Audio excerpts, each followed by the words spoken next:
the issue of approval as to form. Would you please state your recollection of when you communicated approval as to form to the opponent, Mr. Moyer? Not Mr. Wynn, Mr. Moreland. Yes, it was on the morning of February 26th. Mr. Moreland was in my office, and that's when I verbally told him it looked good to me, and I was approving it. And subsequent to that time, did you print out, or your staff print out petitions for him? Yes, they did. Different from services you provide to any other citizen in Rio Blanco County? No, I didn't. So meetings you had with him to review what was going on with the recall, the same kinds of meetings you have with me or anyone else doing a similar activity? Yes, he would ask me,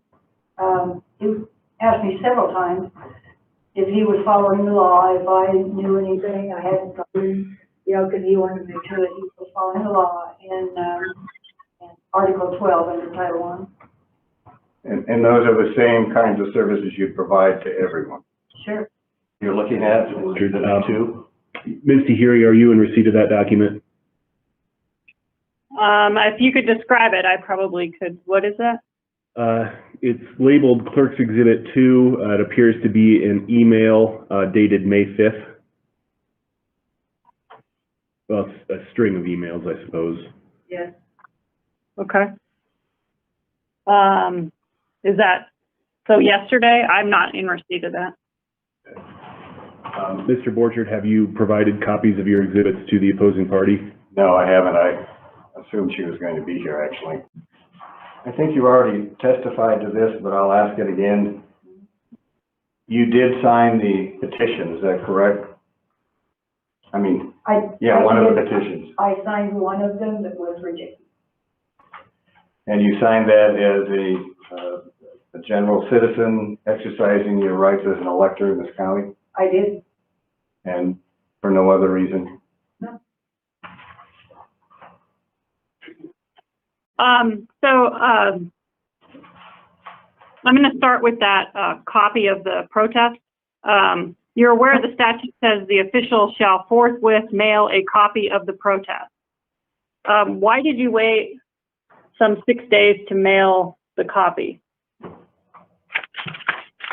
Copy of the protest? Yeah, the protest that I filed, together with a notice of fixing a time for a hearing.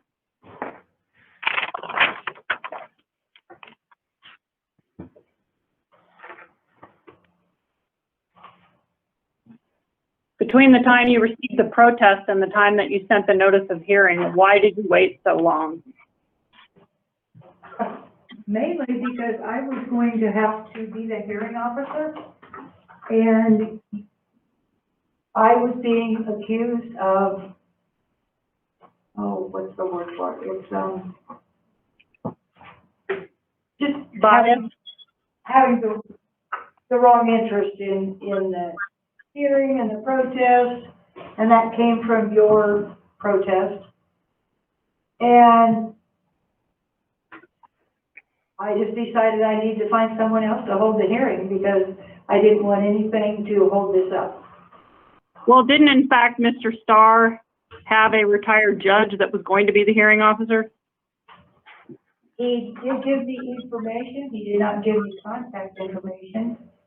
And that he told that judge, the retired judge, that since he had my contact information, he could contact me, which he never did in a 2-week period. Okay, and when you sent the notice of recall, or the notice of the hearing, you emailed that, isn't that correct? Yes. Did you ever mail it? No, I never mailed it to anybody. I emailed. You just emailed it, correct? Yes. Correct. Okay. And prior to emailing it, you had already notified the local paper of the hearing date, hadn't you? Vicki had called me and she asked me when it was going to be, and it was after I had already set the hearing date, yes. But you hadn't notified Commissioner Moyer of that yet. Okay. I You don't have stated, everything in front of me now. okay. You stated that you haven't handled this differently than you would handle anything else. If somebody comes in your office and asks you to print off 200 pages of something, do you just print it off? We charge for it. Okay, did you charge the recall committee for the recall petitions? We haven't sent them an invoice at this time, no. Okay, so you didn't treat them quite the same as you would treat anybody else. Did you? This is a different type of anyone asking for a copy of a recorded document. That's in law. We have to charge a minimum of 25 cents. That's in law. Well, the law, to be clear, says you can charge up to 25 cents. Isn't that correct? The law that we go by says 25 cents, and that's what we charge for a recorded document. What law do you go by? Colorado law. You're saying Colorado law says you must charge 25 cents for a copy? We used to charge $1.25, and the law changed to where we can only charge 25 cents, and that's what we charge. Okay, and that's a maximum charge, correct? It's not a mandatory charge, it's just the most you can charge. That's the most we can charge, correct? Okay, so you charge that to people who want a recorded document, but you did not charge that to the recall committee.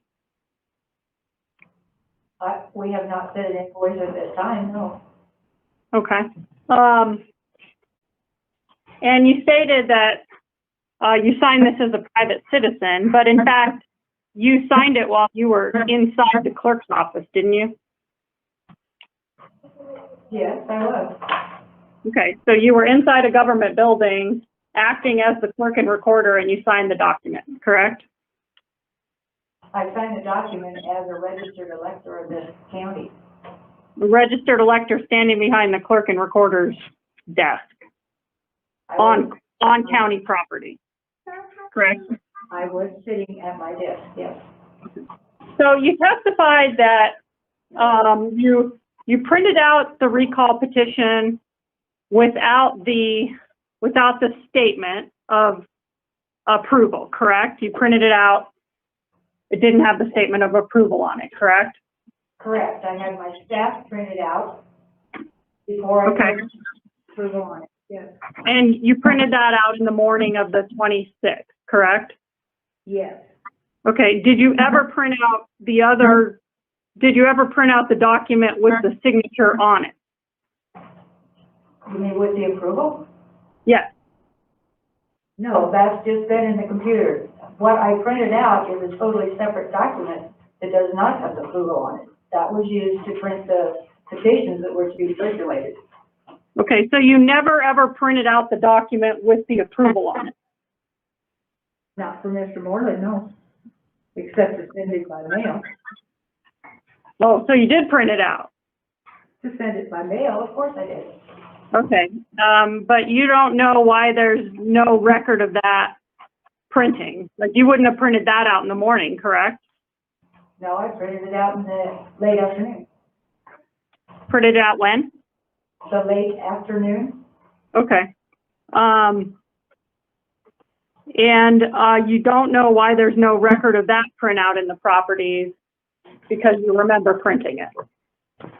I don't know what's in the properties. I didn't look. Okay. All right.